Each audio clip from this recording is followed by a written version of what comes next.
जय श्री राम। आशा है सब लोग प्रसन्न होंगे और अपने अंतःकरण की यात्रा पर निरंतर अग्रसर होंगे और भीतर से ढूंढ ढूंढ कर बहुत सारी अच्छी अच्छी चीजें अपनी चेतना को दे रहे होंगे ताकि चेतना आपको प्रसन्न रख सके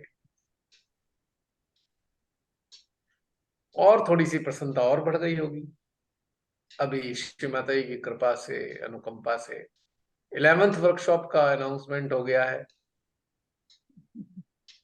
तो आशा करते हैं आप सबको आनंद आ रहा होगा।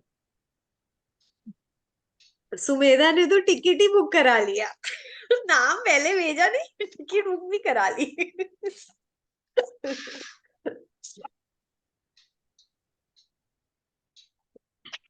अच्छी बात है। मेरे पास चला गया। आपकी आवाज नहीं आ रही है। क्या है तो क्या है और तुझे क्या है वो है चलता है जैसे छोड़ो।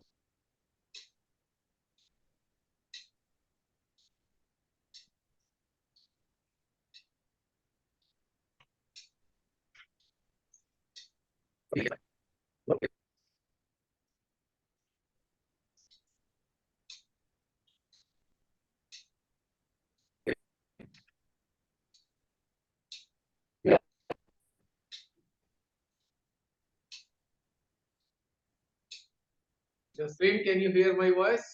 यस। अब ये थोड़ा गड़बड़ हो रहा है, आप उस रिकॉर्डिंग। लैपटॉप में मेजर इशू आ गया है। जब ठीक होगा हो जाएगा। आ रही आवाज, पर आप ना इसका रीजॉइन करके ऑडियो मत ज्वाइन करना, फिर दो दो में एको आएगा। मैं ऑडियो बंद करने की कोशिश कर रहा हूँ, बल्कि ये कर्सर भी काम नहीं कर रहा है। हाँ, आपकी ये पिक्चर भी फुल हो हैंग गया हो गई है। है। पिक्चर हैंग हो गई है। हाँ कोई बात नहीं, हैंग होने दो। मेरी आवाज तो आ रही है ना? फोन फोन से आ रही है, फोन से। है फोन से आ रही है। ठीक है, मैं आवाज किस तरह बंद कर देता हूँ इसकी। ये ना कर्सर भी नहीं चल रहा है इस पे।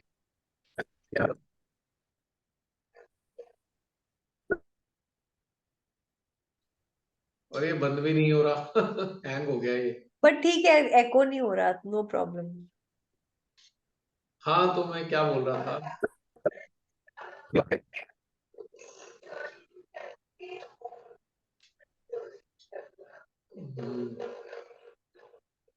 आवाज ही नहीं आ रही कुछ जसलीन।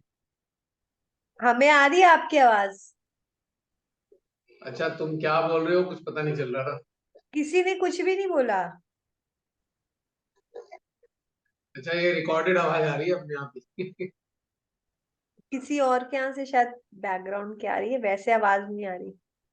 अभी मैं इसको ठीक कर देता हूँ, इसे बंद ही कर देता हूँ।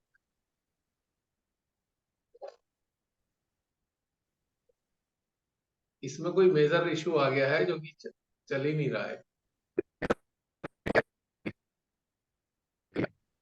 अब बंद भी नहीं हो रहा। चलो इसे बंद ही कर देता हूँ। हाँ ऐसे ही काम चल जाएगा।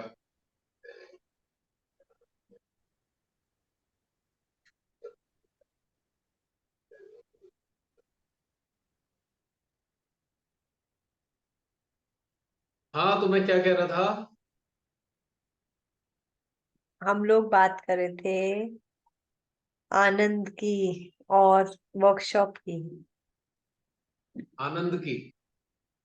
हम्म। आप जो भूल आनंद गए। है, आनंद की खासियत पता है क्या है? कि आपकी परिस्थिति कितनी भी विपरीत क्यों ना हो, पर अगर आनंद में हैं आप तो फिर आनंदित ही रहेंगे। और यदि विपरीत परिस्थितियों में आप उलझ रहे हैं आप उदास हो रहे हैं, आप इरिटेट हो रहे हैं, आप डिप्रेसिव हो रहे हैं, और आप जो है पीड़ित महसूस कर रहे हैं, डिजेक्टेड या रिजेक्टेड फील कर रहे हैं, तो एक बात तो 100% तय है कि आप आनंदित नहीं है। भले ही आप अपने आप को जबरदस्ती रख लें कि हाँ हमें आनंद आ रहा है, आनंद आ रहा है, लेकिन नहीं आ रहा। ये आनंद फिर ऐसे ही लगता है ना, जैसे कि कोई घटना घटित हुई, कोई ओकेजन आया, और उस ओकेजन में आप अपने दुख भूल कर डूब गए, तकलीफें भूल कर डूब गए, और जैसे ही ओकेजन खत्म हुआ फिर आपका दुख आपको घेर लेता है, थोड़ी देर के लिए आप प्रसन्न हो जाते हो। तो ये है समस्या। क्यों? ऐसा महसूस होता है ना बहुत बार। फिर हम अपने आप की काउंसलिंग करते हैं, नहीं नहीं नहीं, हम तो श्री माता जी के बच्चे हैं, अरे हम तो ध्यान में जुड़े हैं, हम तो ध्यान कर रहे हैं। और हम ध्यान से जुड़े हैं तो हम भला कैसे दुखी रह सकते हैं? पर ऐसा नहीं है। हम दुख को भुलाकर अपने आप को आनंदित रखने की कोशिश करते हैं, लेकिन वो उसकी जो छाया है वो फिर भी हमें घेरे रखती है, और उसको हम समझ ही नहीं पाते कि किस छाया ने हमें घेर रखा है, और फिर गड़बड़ हो जाती है। और उसका परिणाम क्या होता है? उस छाया के प्रभाव से हम प्रतिक्रियाएं करने लगते हैं। प्रतिक्रियाएं ऐसी हैं जो हमको लगता है कि हम ठीक हैं, लेकिन प्रतिक्रियाएं हैं निश्चित रूप से। क्योंकि जॉय का जो एक एक्सप्रेशन है वो अलग होता है, और जॉय कभी भी प्रतिक्रियात्मक नहीं होता।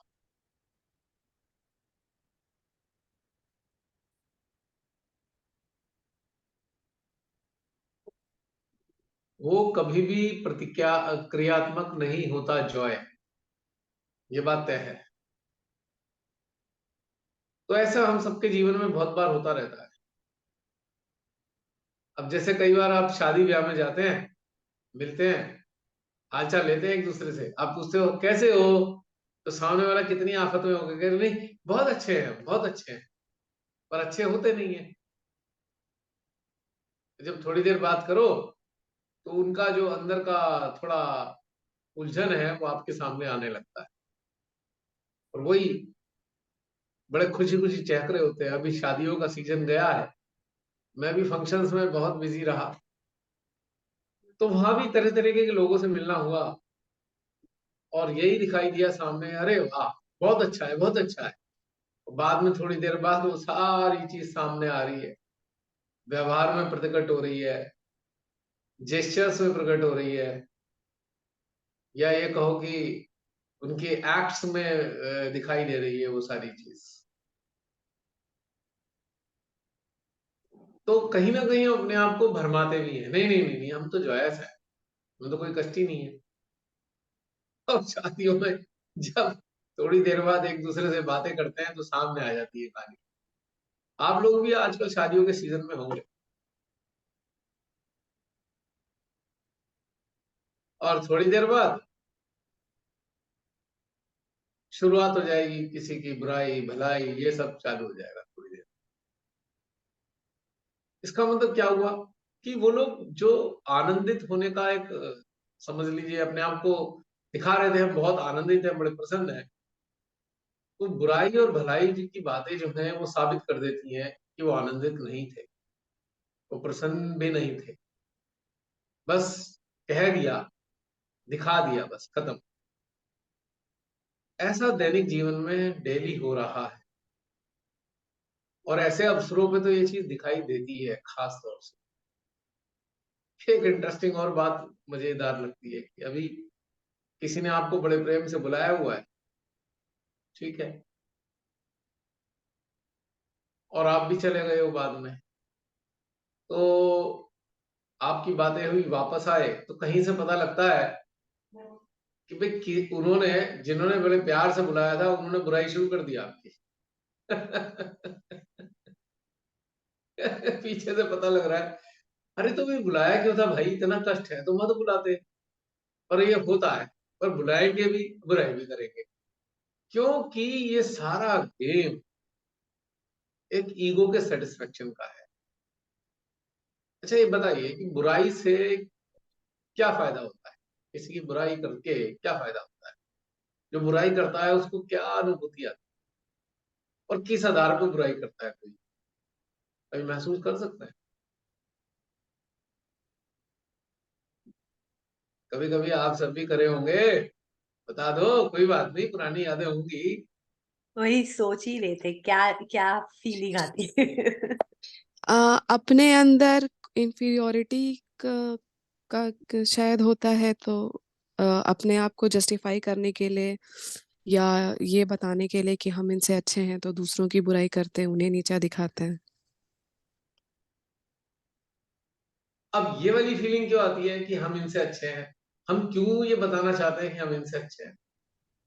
क्योंकि इंफीरियोरिटी है। हाँ, कहीं ना कहीं इंफिनिटी है। और मजेदार क्या बात होती है कि आपने किसी के मुंह से अपनी बुराई सुन ली, और आप इधर आग बबूला हो गए। कमाल की बात है। वो जो आप प्रेम से मिलने गए थे, उसका क्या हुआ? वो भी घुस गया, खत्म हो गया है। हम भी आग बबूला हो गए, किसी ने हमारी बुराई कर दी पीछे से, बैक बाइट। और हम आए, और हमने जो है, किसी ने हमें बता दिया, हम भी गुस्सा करके बैठ गए, हमने अपनी धारणा बना ली उसके खिलाफ, और दो बातें हमने भी उस बताने वाले को कह दी। उनकी बुराई कर डाली जिन्होंने बड़े प्रेम से बुलाया था। फिर वो जो बताने वाला है, वो वाली बातें भी उसने फिर हमें, वहां से हमसे लेकर किसी उन्हीं को दोबारा बता दी। अब वो और चिढ़ गए, अब उन्होंने तो और आगे तक आए, हाई ग्रेड की बातें आ गई। फिर ऐसा हो गया, ये बुरे हैं, वो बुरे हैं, हम संबंध नहीं रखेंगे, ये नहीं रखेंगे, सब खत्म हो गया, सिलसिला एंड हो गया।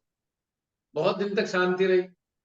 फिर कोई घर में फंक्शन हुआ, फिर वही प्यार मोहब्बत शुरू हो गई, और उसके बाद फिर वही बुराई का सिलसिला शुरू हुआ, फिर वही बुरा वाला मानने का सिलसिला शुरू। आप महसूस करते हैं ये सब होता आ रहा है?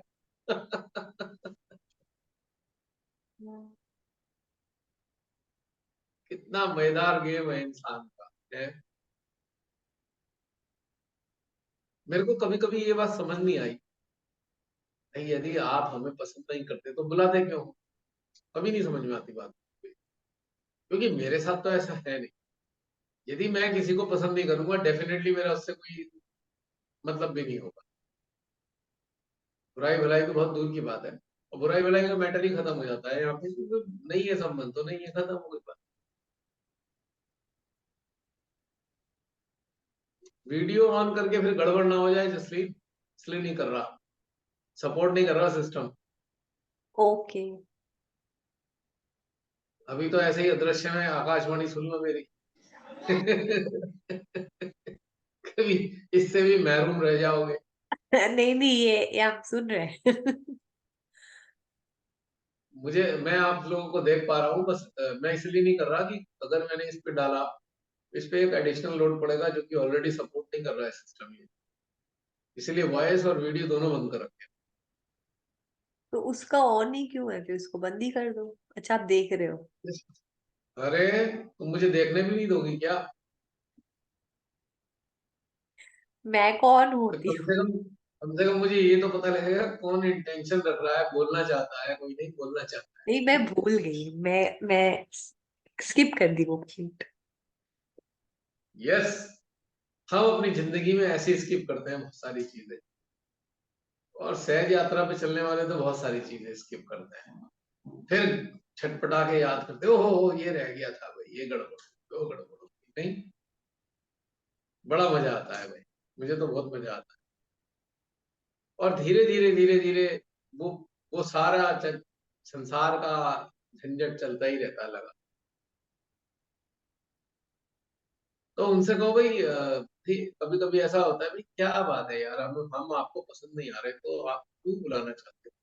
नहीं नहीं, वो सामाजिक, और इस समाज क्या होता है, आपका दिल में जगह है नहीं, तो समाज के लिए क्यों बुला रहे हो भाई? किसको दिखाना है? बुलाओगे भी और अपना खून भी जलाओगे, क्या फायदा? हेल्थ भी खराब हो जाएगी।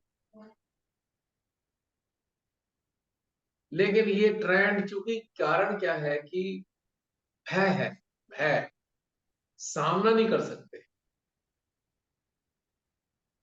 मतलब कमाल की बात यह है कि हम खुद का सामना नहीं कर पा रहे, ये है समस्या। उससे बचने के लिए दुनिया भर के प्रपंच है, और प्रपंचों के ऊपर प्रपंच, तो एक पूरा ऐसा ट्रेंड बन गया है, जो अक्सर ये सब फंक्शन से होते हैं, सोशल गैदरिंग होती है, वहां खूब मजेदार सीन नजर आता है। आप शांत होकर देखोगे, कितना मजा आएगा, इतना रस आता है ना, हा हा। इसके लिए अपना एक सीन है, अपना एक कहना है इसके लिए। मैं बहुत से लोगों से ऐसा कहता हूँ, जब मेरे सामने ऐसे रिलेटिव सामने बुराई भुलाई करते नजर आते हैं, तो मुझसे एक बात है, एक सिंपल सी बात समझनी चाहिए। वो ये है कि भाई, आपसे अगर कोई डायरेक्ट आपको कुछ नहीं कह रहा, तो किसी के थ्रू सुनकर आप कोई प्रतिक्रिया ना, क्योंकि किसी ने कुछ कहा, पता नहीं किस भाव में कहा, जिसने सुना पता नहीं किस भाव में सुना, और सुनकर किस भाव में किसी को कहा, और किसको कहा उसने किस भाव में उसे ग्रहण किया। कितनी चीजें हो गई। नंबर वन, किसी ने किस भाव में कहा। नंबर टू, किस भाव में सुना। नंबर तीन, किस भाव में समझा। नंबर चार, किस भाव ने आगे कहा। और पांचवें नंबर पे आता है, किस भाव में सुनने वाले ने समझा। 5 स्टेजेस से गुजर कर कोई बात आई है। हो सकता है उसकी शक्ल सूरत बदल चुकी हो, और आप ऐसे परसेप्शन को सत्य मानकर प्रतिक्रिया देकर अपनी नासमझी प्रकट कर रहे हैं। तो इससे अच्छा है इस चीज को अपना लिया जाए, जब तक सामने से कोई कुछ ना कहे, तब तक कोई धारणा ना बनाए, कोई भी धारणा मत बनाइए। यदि आपकी बुराई करने वाला आपको बार बार बुलाया जा रहा है, बुराई भी करता है तथाकथित, और आपको बुलाता भी है, तो इसका मतलब कहीं ना कहीं कुछ तो अच्छाई आपके अंदर है, जिसके कारण वो आपको बुलाना चाहता है। कोई ना कोई लाभ तो उसे हो ही रहा है आपकी प्रेजेंस से, ये बात तो पक्की है। जैसे आप बताते हो वो जेलस भी है। हाँ, लेकिन इसलिए जेलस तो, जो जेलस होता है ना, वो आपके वर्चूज के कारण होता है। यानी कि jealousy is some sort of appreciation, तो वो लोग भी तो एक ऐसे ही प्रकार करते का हैं। appreciation जेलस है, भी होंगे और डिस्टेंस भी नहीं रखेंगे, बुलाते ही रहेंगे। क्योंकि वो आपके बारे में और जानना चाहते हैं ना, कहीं ना कहीं आपसे प्रभावित तो है ना, हम्म। आपके वर्चूज से प्रभावित है वो, पक्की तौर से। अब आप लोग तो सब जानते ही हो कि बहुत सारे सहजी मेरी बुराई करते रहते हैं, ये तो जग जाहिर हो चुकी ना। और जो मेरी बातें हैं आर्टिकल्स में है या वीडियोस में है, वो देखेंगे भी जरूर और सुनेंगे भी जरूर, पढ़ेंगे भी जरूर। फिर बुराई करेंगे, फिर ये सब करेंगे, सिलसिला चलता रहता है। क्योंकि कहीं ना कहीं उन्हें एक चीज पता है कि कहीं तो इस इंसान की बातें सत्य हैं, और वो बुराई क्यों कर रहे हैं, क्योंकि वो सामना नहीं कर पा रहे उन बातों का, और उन बातों के कारण उन्हें अपने में बुराई नजर आती है। Try to understand what I am saying. मेरे मुंह की कही हुई बातों को सुनकर उन्हें ये तो आभास हो रहा है कि सत्य है, लेकिन अपनी बुराइयां भी नजर आ रही हैं, और अपनी बुराइयों को स्वीकार नहीं कर पा रहे। और जब वो स्वीकार नहीं कर पा रहे, तो फिर मेरे को बुराई दे रहे। इंटरेस्टिंग है ना। क्या? यही संसारिक स्तर पे आम रिलेटिव्स का होता है, आम रिलेटिव्स का भी सेम होता है।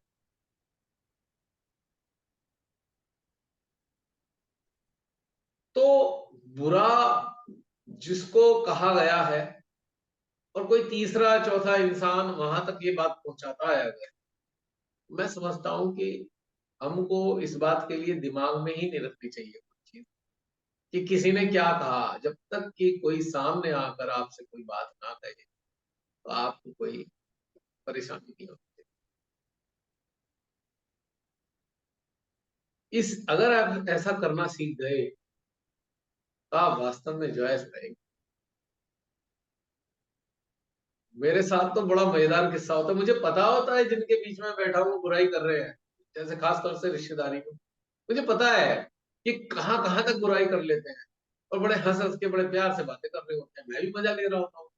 मुझे उनकी बुराई का कोई लेश मात्र फर्क इसलिए नहीं पड़ता क्योंकि वो उनका अपना परसेप्शन है। अब सबका अपना परसेप्शन होता है, मुझे क्या फर्क पड़ने वाला है इस बात से। मेरा कार्य क्या है कि जहां मैं हूं वहां आनंद का संचार हो, प्रेम का संचार हो। अब किसी को कोई डाइजेस्ट नहीं होता। अब जैसे किसी का पेट खराब होता है तो देसी घी तक हजम नहीं होता, पौष्टिक चीजें प्रोटीन विटामिन हजम नहीं होते हैं क्योंकि शरीर इस लायक नहीं है उनको डाइजेस्ट कर सके। इसी प्रकार से मानव का अंतःकरण अच्छी चीजों के लिए कई बार सक्षम नहीं होता स्वीकार करने के लिए, आत्मसात करने के लिए। तो वो चीजें अच्छी होने के बावजूद उसके चारों तरफ अच्छी अच्छी चीजें हैं, बहुत अच्छी चीजें उसे मिल रही हैं, पर वो उसका सिस्टम उसे एडजस्ट नहीं कर पा रहा, आत्मसात नहीं कर पा रहा, वो रिलीज हो जाता है, यानी कि उसके हाथ में है। अब आप बताइए, शिवाताई ने कितनी अच्छी अच्छी बातें हमें बताई हैं, कितने लेक्चर्स में बताई हैं। क्या हम सारे के सारे लेक्चर्स आत्मसात कर पाए? नहीं कर पाए, क्योंकि हमारा यंत्र, हमारा अस्तित्व, हमारी समझ, हमारी चेतना उस स्तर पे है ही नहीं या थी ही नहीं कि हम माँ की सारी बातों को आत्मसात कर पाते। तो वो हमारे चारों तरफ होते हुए भी हमको प्राप्त नहीं हो पाती। इंटरेस्टिंग बात है ना। जैसे सागर में कोई है, उसका जल नहीं पी सकता क्योंकि मानव का शरीर खारा जल पीने के लिए तैयार नहीं। जल खारा होता है समुद्र का, कहने को तो जल है पर वो पिया नहीं जा सकता क्योंकि हमारा शरीर उसके योग्य नहीं है कि उस जल से अपनी प्यास बुझा सके। जबकि मछलियां या जलचर जितने हैं उनका यंत्र उनका सिस्टम इस लायक है, वो पानी पी लेते हैं, उनको कोई फर्क नहीं पड़ता। इसी प्रकार से हम में से ढेर सारे ऐसे सहजी होते हैं कि हमारे चारों तरफ बहुत अच्छी अच्छी चीजें हमें प्राप्त हो रही होती हैं पर हम उसको डाइजेस्ट नहीं कर पाते, हमारा सिस्टम उसको रिसीव करने के लिए तैयार नहीं होता। और जब ऐसा होता है तो रिएक्शंस आते हैं। अब जैसे बड़ी सारी प्रतिक्रियाएं आपको सुनने को भी मिलती हैं, इस सेशंस के बारे में सुनने को मिलती हैं। आपको भी कुछ ना कुछ सुनने को मिला होगा कहीं ना कहीं आपके चारों तरफ सराउंडिंग में रहने वालों से। हमारे को तो मिलता ही रहता है, हमें तो प्रसाद है, हम तो खाते ही रहते हैं। हर महीने मिलता है, लगभग हर रोज मिलता है कहीं ना कहीं। अब जिसको प्रसाद हफ्ते की जगह रोज मिलने लगे वो कितना लकी होगा, सोचो। भगवान का प्रसाद मिल रहा है। है तो मजा आता है रियली। और जब ऐसा प्रसाद मिलता है तो मुझे खुशी होती है इस बात की, अच्छा कुछ तो घटित हो रहा है सिस्टम, वरना प्रसाद कैसे मिलेगा। बनना शुरू हो गया प्रसाद, फिर बढ़ता है, खुशबू आने लगती है प्रसाद की, हाँ, खुशबू आई, प्रसाद तैयार हो रहा है, तो मिलेगा। भगवान का प्रसाद। और प्रसाद को भला कौन मना करता है? हम भी मना नहीं करते।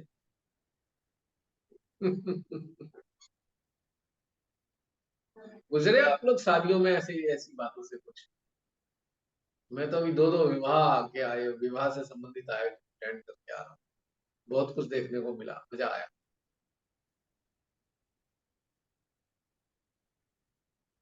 क्या महसूस करते हैं आप लोग जब ऐसी जगह जाते हैं और ये सब आपको देखने को मिलता है तो आपको कैसा लगता है, क्या फील करते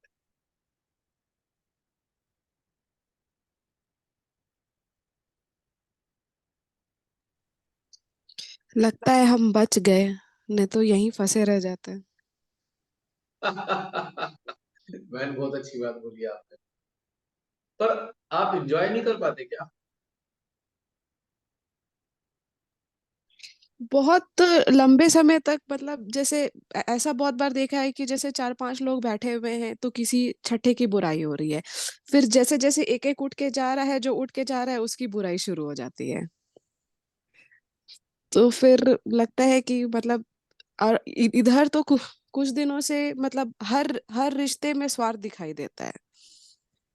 तो फिर लगता है कि मतलब सब लेन देन का ही रिश्ता बाकी रह गया है।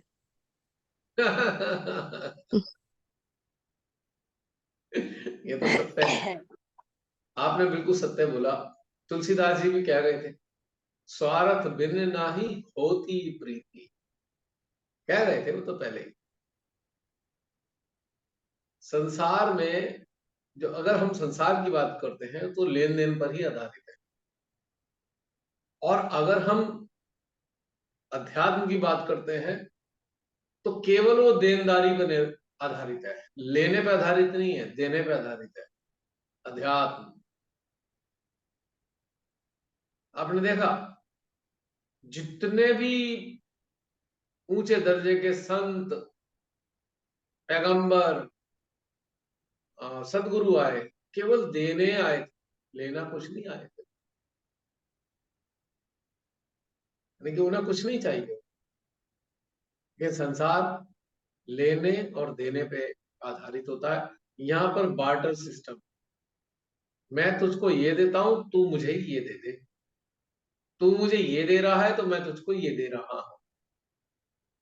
लेकिन एक ईश्वरीय घटनाक्रम ऐसा है, अगर आप उसमें स्थित हैं तो आप बस देना ही चाहते हैं, आप लेना कुछ नहीं चाहते।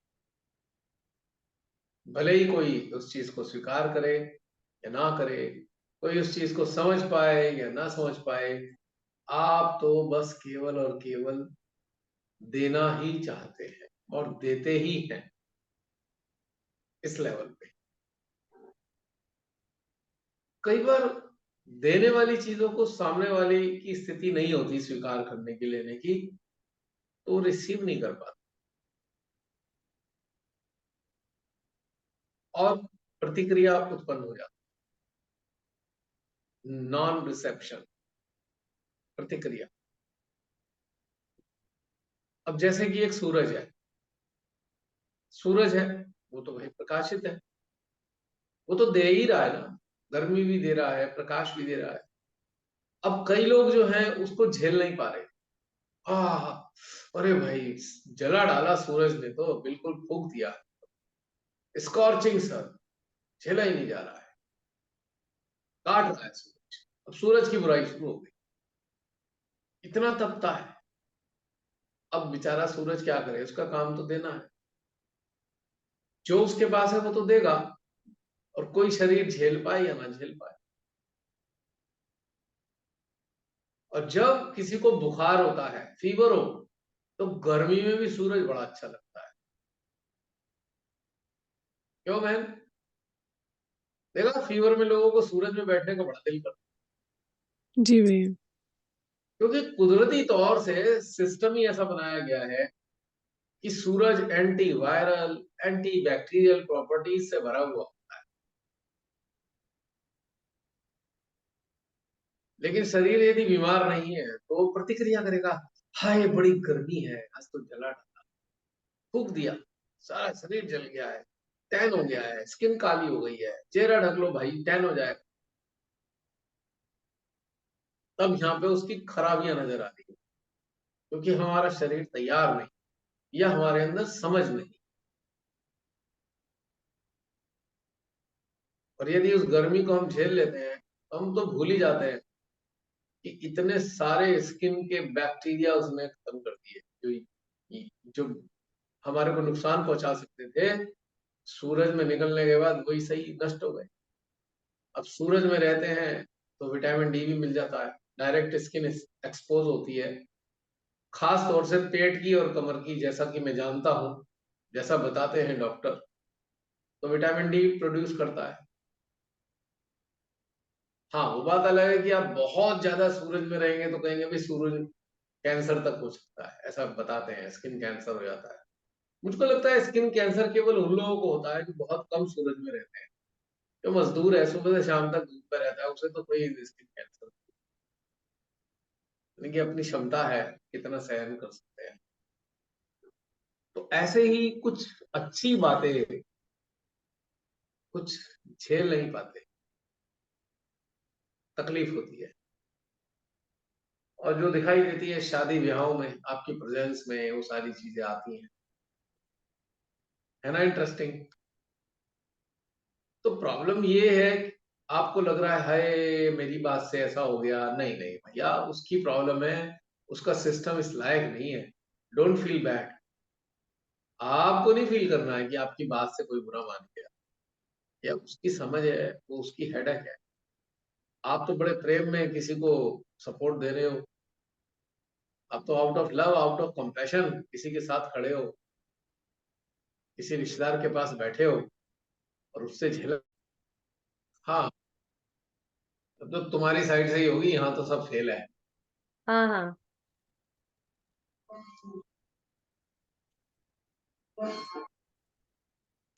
तो हम कह रहे थे कि एक सरल सी बात कह रहे थे कि कई बार हम में से बहुत से लोग इतना कॉन्शियस होते हैं, इतना कॉन्शियस होते हैं, भाई हमारी बात से कोई हर्ट ना हो जाए, ऐसे कॉन्शियस होते हैं अक्सर। हमारी बात किसी को बुरी ना लग जाए, किसी का दिल ना दुख जाए। जब गैदरिंग होती है तो ये बहुत कॉन्शियसनेस रहती है, बहुत से लोग, अच्छे दिल के लोग कहीं ना कहीं कॉन्शियस हो जाते हैं कि भाई हमारी बात से किसी को कष्ट ना हो जाए, हम किसी एक कष्ट का कारण ना बने, इमोशन का मतलब निगेटिव इमोशंस का कारण ना बने, बैड फीलिंग का कारण ना बने किसी। पर उसमें आप क्या कर सकते हो, आपको क्या क्या ध्यान रखना पड़ेगा, आपको समझ ही नहीं। जो आपका पर्सनैलिटी है, जो आप हो, आप वही तो व्यवहार करते हैं ना। आप किसी के बुराई भलाई समझने के चक्कर में आप अपने आप को कैसे बदल पाओ, how can you change your self. जो नॉर्मल नेचुरल बिहेवियर है, आप उसे चेंज कैसे कर सकते, नहीं कर सकते ना। और आपका हार्ट कंपैशनेट है, आपका हृदय लव को स्प्रेड करता है, और सामने वाला किसी अलग इमोशन में फंसा हुआ है, उसके अंदर इमोशंस है, नकारात्मक इमोशन से घिरा हुआ इंसान को प्रेम और वात्सल्य कैसे समझना है। उसे तो प्रेम भी हानि लगेगी, उसे तो वात्सल्य भी गलत लगे, तो वो प्रतिक्रिया कर सकते हैं, फिर वो बुराई भलाई कर सकते हैं उस आधार। अगर आप तटस्थ रहते हो, यानी कि स्थित प्रज्ञ, यानी कि एज इट इज, जैसे हो वैसे ही रहते हो, तो कुछ काल बाद उसको स्वतः ही कहीं ना कहीं समझ में आएगा। पर यदि आप उसकी प्रतिक्रिया पर खुद प्रतिक्रिया कर दोगे तो आप में और उसके स्तर में कोई अंतर नहीं है, सेम लेवल पे आप आ गए। यदि आप स्थित प्रज्ञ हो तो ठीक है, सामने वाले को प्रतिक्रिया करने दो, वो 2-4 दिन में एक दूसरे के साथ बैठकर, 4 लोगों में बैठकर बुराई करेगा, शांत हो जाएगा। जब आपके व्यवहार में कोई परिवर्तन ही नहीं दिखेगा उसे, आप अगली बार मिलोगे फिर उतने ही प्रेम से मिलोगे जितने प्रेम से पहले मिले थे। अब की बार उसकी अंतर्दशा बदली हुई होगी, और कहीं ना कहीं आपका प्रेम उसे अब समझ में आएगा सेकंड टाइम। फिर उसे याद आएगा यार इसको तो ये ऐसा ही तो प्रेम इसने पहली बार में भी दिखाया, हमने नाहक बुराई कर दी। तो ये मनुष्य की एक मनोदशा है, और मुझे कई बार बड़ी देख के दया आती है, I feel pity for such people, those who are entangled in their own emotions।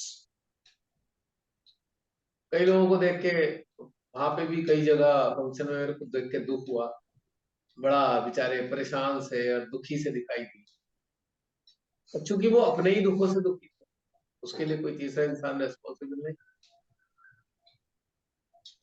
कई बार आपने फैमिलीज के अंदर भी देखा होगा, अपनी फैमिली में सडनली कोई इंसान दुखी सा रहने लगता है, बिना बात के दुखी होता है, कुछ ना कुछ अंदर चल रहा है, अपनी ही कमियां उसको सामने दिख रही हैं, और कमियों का कंपैरिजन अन्य लोगों के गुणों से कर रहा है, और दुखी होए जा रहा है, और दुखी होए जा रहा है। आप चाहकर भी ऐसे की मदद नहीं कर पा रहे, पर आपको बाहर से मदद करनी ही नहीं है। अगर बाहर से मदद करने की कोशिश करोगे ना, और ज्यादा वो बेचारा परेशानी में आ जाएगा, वो रिएक्ट करेगा, चिढ़ जाएगा। तो आप साइलेंट फॉर्म में मदद करो, without uttering even single word. और आपको पता है ना मदद कैसे करनी है साइलेंस? आपके सेंट्रल हार्ट से प्रेम का प्रभाव उसके हार्ट में जाएगा, उसके सहस्त्रार पे जाएगा, वो उसकी मदद हो जाएगी। कुछ देर बाद, कुछ समय बाद उसको बेटर लगेगा। पर अगर बाहर से करने की कोशिश करोगे तो बार बार रिएक्ट करेगा, बार बार रिएक्ट करेगा, क्योंकि वो अंदर से दुखी है, अंदर से पीड़ित है। तो रिएक्शंस के जरिए ही तो वो उन सारी पीड़ाओं को बाहर निकाल रहा है, प्रतिक्रियाओं के जरिए। अच्छा, बहुत से लोग तो अज्ञानता में वो समझ नहीं पाते हैं ऐसे लोगों की तकलीफ वाली दशा को, तो उनकी प्रतिक्रियाओं पर ही प्रतिक्रिया शुरू करके नाराज हो जाते हैं, या एक धारणा बना लेते हैं, अरे यार ये तो बहुत बेकार है। ऐसा नहीं है, वो सक्षम नहीं है बेचारा, वो प्रतिक्रियाओं के जरिए अपनी पीड़ा को इजहार कर रहा है। वो अपनी अंदरूनी दशा में बहुत तकलीफ में है, तो आपको उसके प्रति कंपैशन रखना है, ना कि नाराज होकर बैठ जाना। मैं यही देखता रहता हूँ कि लोग अंदर से पीड़ित होते हैं, वो एक्सप्रेस करते हैं, सामने वाला बुरा मान के बैठ जाता है, लड़ाई। वो दुखी था, और ज्यादा दुखी हो गया, आपने उसे और ज्यादा बेचारे को दुख के गड्ढे में पहुंचा दिया, और आप उसको समझ ही नहीं पा रहे कि पीड़ित है अंदर से। तो यहाँ पर थोड़ा सा कंपैशन की आवश्यकता है, कि ठीक है, कोई रिएक्ट करके बोल रहा है तो बोल ले, जब उसके अंदर का गुबार या पीड़ा बाहर निकल जाएगी, शांत हो जाएगा। और जानते हो, जब वो शांत होगा और आप कुछ कहोगे नहीं, तो उसके बाद जो नेक्स्ट फेज आएगा उसका, वो आपके प्रति प्रेम की अनुभूति करेगा, क्योंकि आपने तो प्रतिक्रिया की ही नहीं, आपने तो रिएक्ट किया नहीं, क्योंकि आपने उसका वो सब स्वीकार कर लिया, जो भी उसके अंदर कचरा आ रहा था स्वीकार कर लिया। उसके बाद आप उसको और अच्छा महसूस करेगा। तो मैं इसलिए बता रहा हूँ, आजकल ये शादियों वादियों का सीजन है, तो आप में से बहुत से लोग अपसेट ना हो जाएं ऐसे व्यवहारों को देख के। लोग बहुत अपसेट हो जाते हैं, फिर मान लेते हैं हम तो इससे बात ही नहीं करेंगे, एक तो बेचारा परेशान है, उसे और अकेला छोड़ दिया ये धारणा करके हमें बात ही नहीं करते। हाँ, मैं बिल्कुल कहना चाहता हूँ कि ऐसे लोगों से बिल्कुल बात ना करें, जो मानवता के विरोध में काम करते हैं।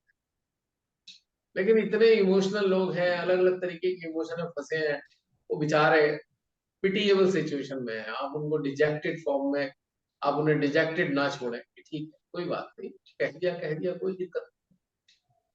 पीड़ित है तो कह देगा इंसान, जैसे कि किसी को दर्द हो रहा होता है। हमारी सुमेधा बहन डॉक्टर है, उनके पास तो बड़े भयंकर दर्द वाले पेशेंट पहुंचते हैं, और इतना दर्द हो रहा होता है, इतना दर्द हो रहा होता है, अगर डॉक्टर भी उनसे कोई सहानुभूति की बात कर लेगा ना, नाराज होकर दो चार सुनाई देंगे डॉक्टर को, क्योंकि उसे इतना दर्द है, तो झेला तो जा नहीं रहा उससे। और कोई डॉक्टर अगर सलाह दे रहा है तो उसे इतनी बुरी लग रही है सलाह, क्योंकि उसे लग रहा है यार ये मेरी दर्द को तो समझ ही नहीं रहा, सलाह दिया जा रहा है वो सलाह। तो डॉक्टर्स भी जानते हैं, अरे भाई ये बेचारा इतना पीड़ित है, इसका कुछ हो नहीं सकता, कह रहे कोई बात नहीं, गाली भी दे ले, कोई दिक्कत नहीं। क्यों सुमेधा में ऐसा होता है बहुत बार होता है भैया। ना और ऐसी ही स्थिति आम लोगों की भी है। एक आम साधारण इंसान बड़ा पीड़ित है अंदर से। भैया मैं तो हैरान हूँ, लगभग 99%, 99.9% लोग पीड़ित हैं। हे भगवान, देख के भी दया आती है यार, कहाँ कहाँ फंसे हुए हैं ये। इतनी बुरी तरह फंसे हो। कभी कभी ऐसे ही कैटेगरी में हमारे सहजी भी आया, आपको अक्सर मिलते होंगे पूजा वूजा में ऐसे सताए हुए लोग। मेरे को तो बहुत मिले सताए, अंदर से बड़ा परेशान, तो है यार, है क्या करें। जो अपने समझ आती थोड़ा थोड़ा बता दो भाई।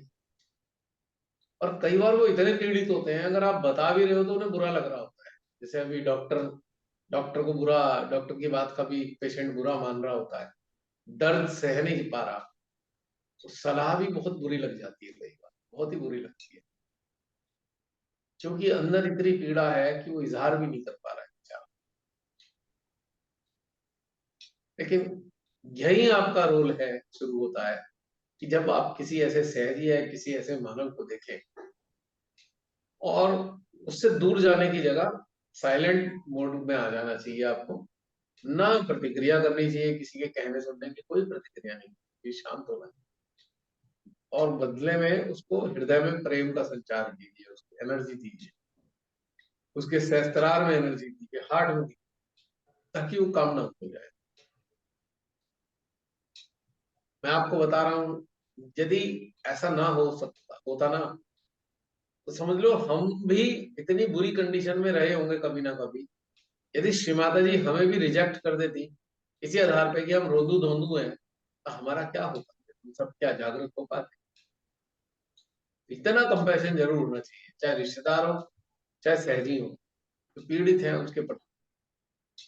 हाँ, कोई बहुत से लोग, बहुत से सहजी तो आपको बस अपना रोना ही रोता है, रोता हुआ सुनाते रहेंगे हमेशा।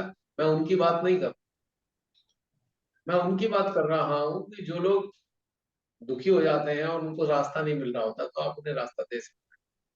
शब्दों में नहीं दीजिए, ऊर्जा के रूप में दे दीजिए। अब जैसे किसी के घर में किसी का अजीज, बहुत ही अजीज की मृत्यु हो जाती है, और वो इतना पीड़ित दुखी हो जाता है उसकी मृत्यु के कारण, आप उसे शब्दों में ढाढ़स नहीं बंधा सकते। आप उसे ये बता नहीं सकते, अरे ये तो भाई सबको ही मरना है। उसे, उसका दिमाग एकदम रिएक्ट करेगा इस बात, भले ही कह ना पाए, और उसको बहुत बुरा लगेगा।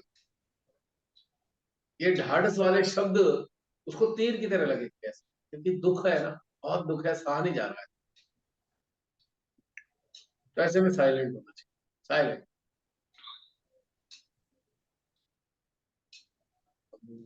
आप जानते हैं, मेरे से तो ढेर सारे लोग शेयर करते हैं, पता नहीं किस किस अवस्था वाले करते हैं।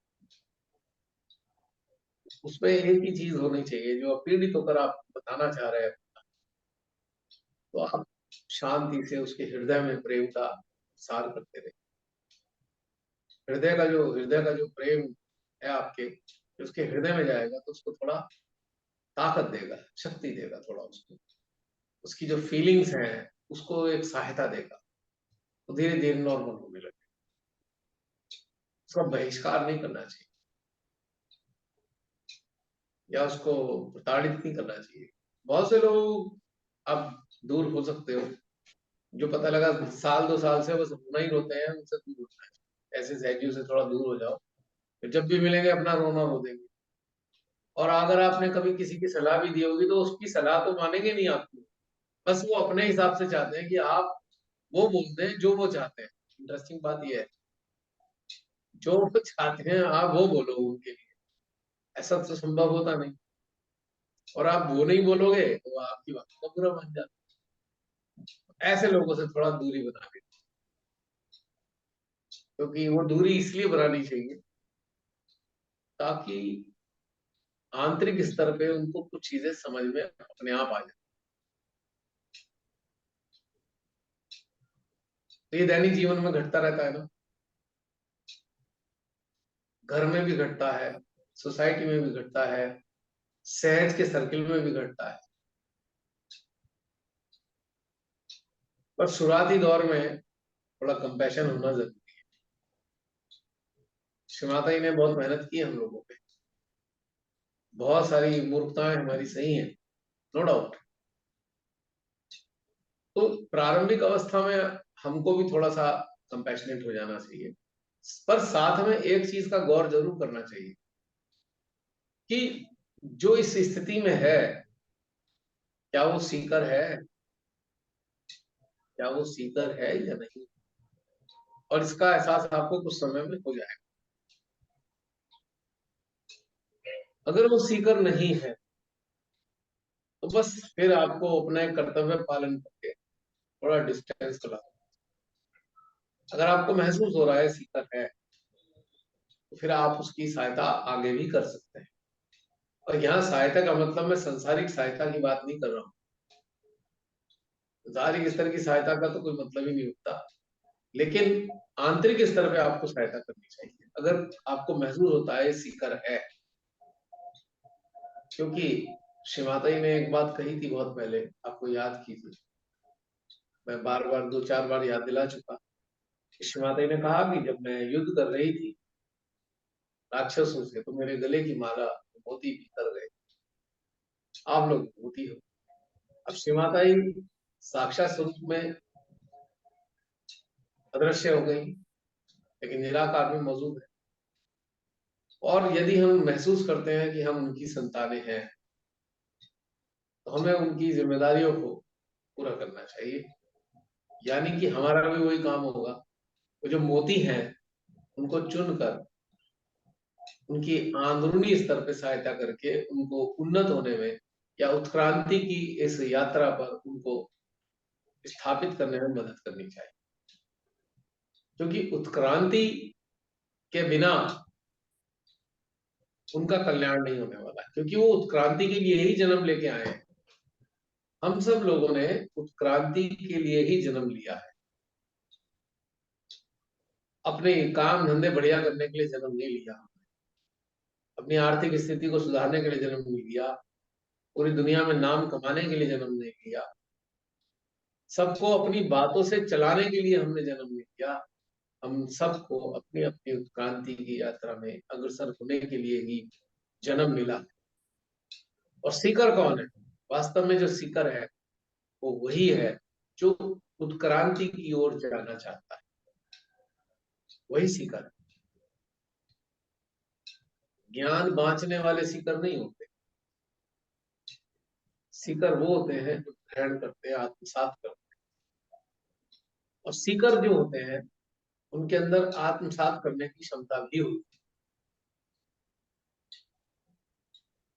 और हर मानव के, ऐसे मानवों के अंदर एक सीकर बैठा है।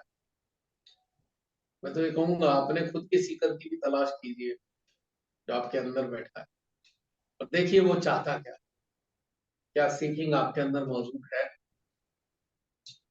और दूसरों के अंदर भी सीकर को देखिए, क्योंकि उसी के लिए हम लोग यहाँ पर हैं, उसी के लिए शिव माता जी ने हमें माध्यम बनाया है। हम शिव माता जी के माध्यम हैं, इसलिए उन सीकर्स के लिए जिनको वो सब प्राप्त होना, माँ ने हमें ये जिम्मेदारी दी है कि सीकर्स के लिए हम कार्य करें। जो सीकर्स नहीं है उनको आप सांत्वना दे सकते हो, और सांत्वना देके थोड़ा 2 कदम पीछे हट जाओ, क्योंकि उनका जीवन का कोई उद्देश्य है ही नहीं सीकिंग। तो बस वो अपने जीवन को जिएंगे और अपना जीवन समाप्त कर लेंगे, लेकिन उनके उत्थान की कोई संभावना नहीं होती। केवल सीकर ही उत्थान की ओर अग्रसर होते हैं। जो सीकर नहीं है उनको उत्थान चाहिए ही नहीं, उनको तो बस अपना संसारिक जीवन ठीक चाहिए। तो ठीक है, आपने सांत्वना दी, आपने प्रेम दिया, वो भी एक सहायता है, इससे ज्यादा कुछ नहीं। ऐसा भी आपको दिखाई देता होगा जब ज्यादातर इंसानों को बस इतना ही चाहिए, मेरा घर बार ठीक ठाक हो जाए, तो बस उनका काम यही खत्म हो जाता है। कि सोल को कैद, उनकी सोल की कैद कभी खत्म नहीं हो पाएगी, बेचारी बंधी हुई रहेगी सोल।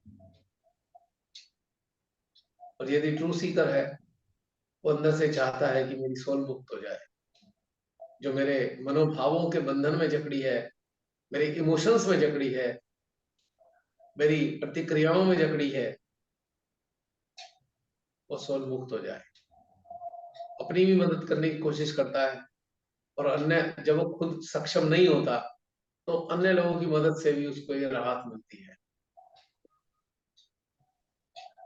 यदि आपको लगता है कि आप सक्षम नहीं हो रहे हो इस मदद को कर पाने में अपनी सोल की, तो आप किसी अपने सहयात्री की मदद ले सकते हैं। इसमें कोई शर्म नहीं करनी चाहिए, क्योंकि सहयात्री इसीलिए बनाए गए हैं जो एक दूसरे की मदद कर सके इस लेवल पे।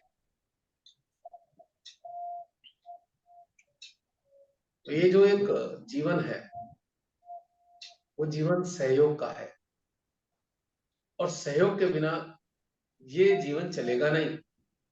बहुत से सहजी अपने आप को ऐसा समझने लगते हैं बस हमें अब किसी का सहयोग नहीं चाहिए। अगर जो जिसी क्षण वो समझने लग रहे हैं, जिस क्षण भी उन्हें समझ में आ रहा है कि हमें किसी की मदद की जरूरत नहीं, उसी क्षण उन्हें समझ लेना चाहिए कि वो आज्ञा के पास में जकड़ गए हैं। आज्ञा के पास में जकड़ गए, क्योंकि श्रीमाताजी ने कहा है सामूहिकता के बिना कहा है। अब जब सामूहिकता है तो सहयोग है। आप सामूहिकता में है भी और आप ये कहते हैं हमें किसी की सहायता नहीं चाहिए, तो ये एक बहुत बड़ा झूठ है, बहुत ही बड़ा झूठ है ये। हमें किसी की सहायता नहीं चाहिए और सामूहिकता में है भी, क्योंकि सामूहिकता में यदि आप हैं तो आप सहायता ले ही रहे हैं, आप सहायता को रोक ही नहीं सकते। You can not stop. और उसका एक ही तरीका है सहायता ना लेने का, कि हर प्रकार की सामूहिकता का त्याग कर दें। यदि कोई कहता है हमें कुछ नहीं चाहिए भाई किसी से, हमें नहीं चाहिए किसी की सहायता, हमें ऊर्जा के रूप में भी सहायता नहीं चाहिए, हमें कुछ नहीं चाहिए, हम तो बस खुद ही देख लेंगे, तो बहुत बड़ा भ्रम और अज्ञानता है, और वो सहस्त्रार हृदय में है ही, वो आज्ञा में, क्योंकि ये संभव नहीं। श्रीमाताई का ताना बाना सामूहिकता का है। हमारे भीतर 33 करोड़ लोगों की सामूहिकता है, 33 करोड़ देवताओं की सामूहिकता है। भले ही हम अपने आप में एक सोल है, हमारी सोल की ये 33 करोड़ देवी देवता सहायता करते हैं। हम कैसे कह सकते हैं भला कि हमें किसी की सहायता नहीं चाहिए? भाई सामूहिकता है तो फिर आपको सहायता तो मिल ही रही है, और इतना बड़ा भ्रम लेके बैठे हैं कि आपको सामूहिकता नहीं चाहिए, आपको हेल्प नहीं चाहिए। इतना बड़ा भ्रम है। बहुत से लोग ऐसा कहते हैं नहीं हम तो बस अपने आप श्री माता ही जुड़े हैं, श्री माता ही से हम सब ले लेते हैं। अच्छा, तो श्री माता ही ने जो नेटवर्क बनाया है वो सामूहिकता के रूप में ही तो है। आप शायद श्री माता ही से डायरेक्ट तो ले ही नहीं पा रहे, कहीं ना कोई माध्यम आपके साथ जुड़ा हुआ है सामूहिकता का। कोई ना कोई चीज मिली हुई है आपको, कोई ना कोई सहजी तो आपके साथ जुड़ा ही है ना, तो वो भी तो आपकी मदद ही कर रहा है ना। आप भले ही शब्दों में ना कहो मुझे मदद चाहिए, पर मदद तो जा ही रही है। Nobody can deny this. और कोई ऐसा डिनाई करता है तो I am so sorry to say that person is in आज्ञा चक्र, शस्त्रार हार्ट में नहीं। जरा खुद अपने अंदर से झांक के देखो, आप शस्त्रार हृदय में हो, अभी महसूस करो, क्या आप ऐसा कह सकते हो कि हमें सहायता नहीं चाहिए किसी? शब्दों में बोलो ना बोलो, ये सामूहिकता आपकी सहायता तो कर ही रही है, हर हाल में कर रही है। आप बहुत अच्छे स्तर के सहजी बन भी गए हो, तब भी आपको जो लोग प्रेम करते हैं उनसे ऊर्जा मिल रही है। उसे डिनाई नहीं कर सकता कोई भी।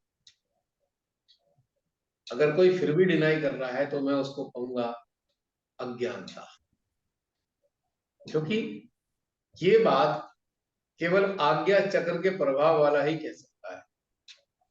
हृदय सहस्त्रार वाला तो कह ही नहीं पाएगा ये बात कि बस मैं अकेला ही राइज कर रहा हूं, ये नहीं कह सकते आप। क्योंकि अगर आप एक माध्यम भी हो, अगर एक आप बहुत अच्छे स्तर के माध्यम भी हो, तो जो आपसे जुड़े हैं वो ऊर्जा आपको दे रहे हैं, भले ही आपका यंत्र इतना सक्षम है कि उनकी ऊर्जा को खींच रहा है, पर वो ऊर्जा आपकी डाइट भी तो है। यही फिनोमिना माँ आदि शक्ति का माँ निर्मला के रूप में रहा है। समझ पा रहे हैं मैं क्या बोलना चाह रहा हूं? माँ आदि शक्ति का अवतरण होता है।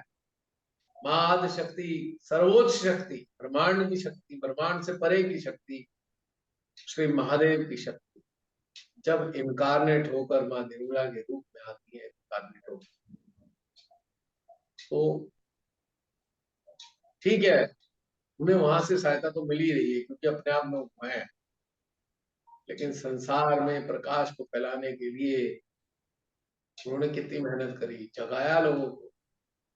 जगाया क्यों?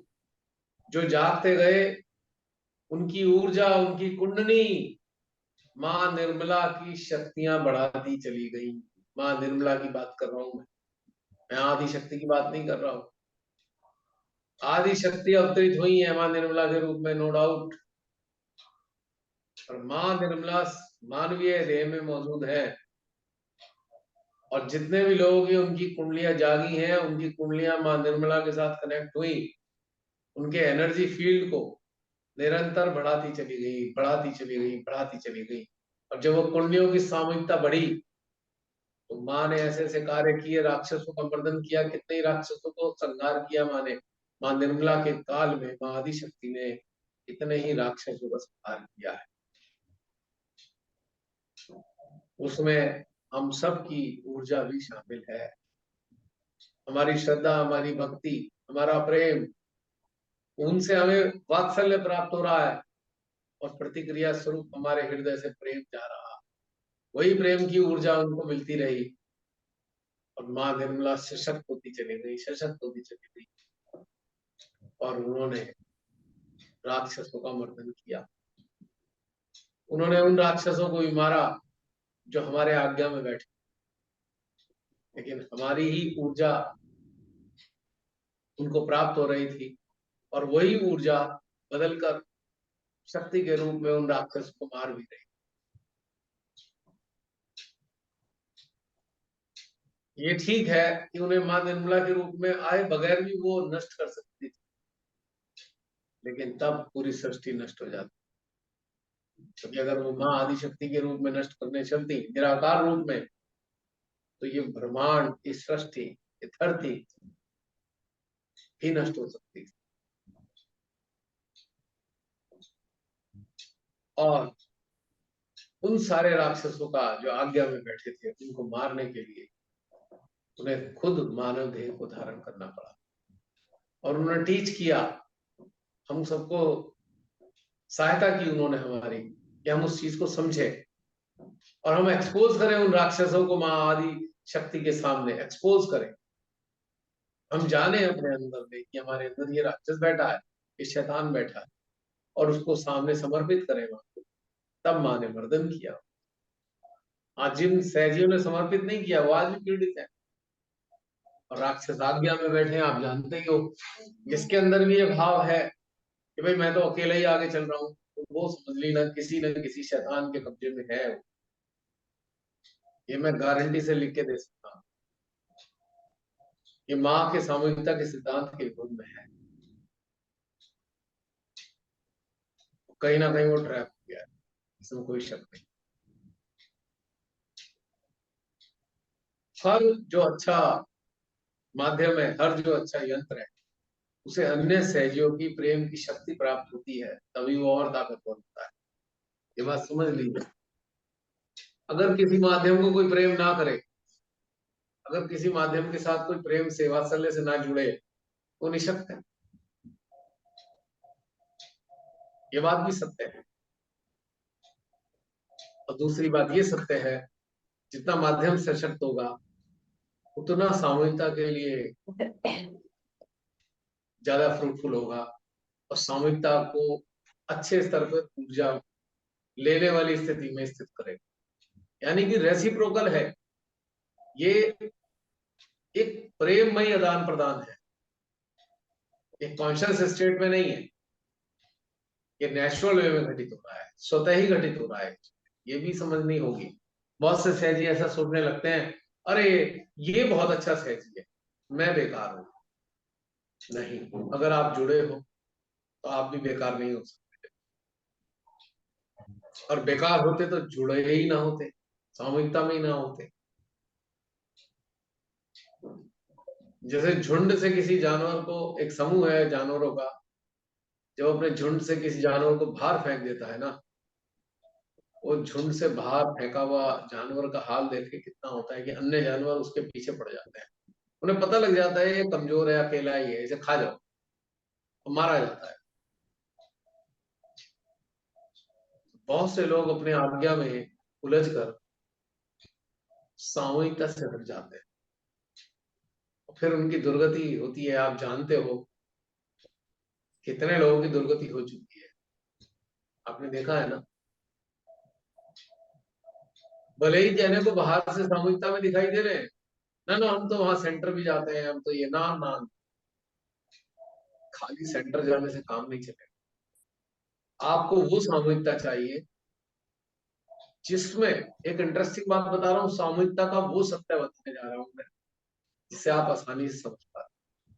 वास्तविक सामूहिकता वो है जिस सामूहिकता में जो मौजूद हैं वो एक दूसरे के प्रेम से बंधे हो, वही सामूहिकता है, अन्यथा सामूहिकता है ही। तो फिर भीड़ है, क्राउड है। सामूहिकता की शर्त यह है कि प्रेम का आदान प्रदान एक दूसरे के भीतर में चलता ही रहेगा, वही सामूहिकता कहलाएगी निश्चित रूप से। अगर यह आदान प्रदान नहीं है, यदि किसी के अंदर एक सामूहिकता में कॉम्प्लेक्स है, इस सामूहिकता में कोई है और वो आज्ञा में है, तो आप समझ लो ऐसा सहजी झुंड से बाहर है। और जब सहजी झुंड से बाहर है तो शैतानों के कब्जे में आने में उसे कुछ ही समय लगेगा, और सामूहिकता में है तो महफूज है। और सामूहिकता मैंने बताई थी, सामूहिकता का मतलब क्या होता है। सामूहिकता वास्तविक प्रेम के धागे में पिरी हुई होती है। जैसे कि दिवाली पे आपने देखा, एक डोरी में अनेकों बल्ब हैं, और जब उसे आप प्लग लगाते हो तो सारे बल्ब जल जाते हैं। और जो बल्ब नहीं जलता, आपने देखा होगा बहुत से एक दो बल्ब नहीं जलते, तो आप समझ जाते हो कि ये बल्ब जो है करंट से हटे हुए हैं, इनका कोई तार टूटा हुआ है। तो सामूहिकता में उपस्थित सहजी यदि आज्ञा चक्र में है तो सामूहिकता का हिस्सा नहीं है, वो पोषित नहीं हो सकता, बल्कि वो शोषित होगा डेविल्स के द्वारा, डेमंस के द्वारा वो शोषित हो रहा होगा। इंटरेस्टिंग बात समझ लेना चाहिए। हमारी सामूहिकता में, यानी कि एक ऐसी सामूहिकता में जो प्रेम से बंधी हुई हो, यदि किसी को अहंकार आ गया कि मैं तो श्रेष्ठ हूं, तो समझ लो वो झुंड से बाहर है। और बहनों भाइयों, जैसे हमारे मोदी जी कहते हैं, अगर वो झुंड से बाहर है तो फिर वो शैतानों के कब्जे में है। और आपने देखा होगा सेंटर्स में कितने लोग झुंड से बाहर दिखाई देते हैं। आप पहचान क्या है, वो शासन करेंगे, आपको अपने रूल्स रेगुलेशन में बांधना चाहेंगे, प्रोटोकॉल का गाना गाएंगे, उनकी दुहाई देते रहेंगे। जो ऐसा कर रहे हैं वो झुंड से बाहर है। कितना डेंजरस है ये झुंड से बाहर होना। यानी कि पोषण नहीं मिल रहा तो शोषण होना शुरू हो गया है। जितनी भी नकारात्मक शक्तियां हैं वो उसका शोषण करना शुरू कर देती हैं। कि चलो आया, मुर्गा आया, मौका मिला हमें। है ना इंटरेस्टिंग बात। तो ये भी जागरूकता रखनी चाहिए कि भाई हम अपने आप को श्रेष्ठ श्रेष्ठ ना समझने के चक्कर में लग जाएं, वरना हम गए झुंड से बाहर, यानी कि सामूहिकता से बाहर, और फंस गए। इसीलिए श्री माता जी ने कितनी बार कहा, अरे आप सब लोग प्रेम से पोषित हो रहे हो, एक दूसरे को प्रेम करो, घृणा मत करो, किसी से ईर्ष्या मत करो, एक दूसरे को आप अपने डोमिनेंस में लेने का प्रयास मत करो, क्योंकि जो भी ऐसा करेगा वो झुंड से बाहर है और उसका शोषण शुरू हो जाएगा। और ऐसे लोग धीरे धीरे आप देखते हैं पूरी तरह सैटनिक फोर्सेस के कंट्रोल में आए, पूरी तरीके से।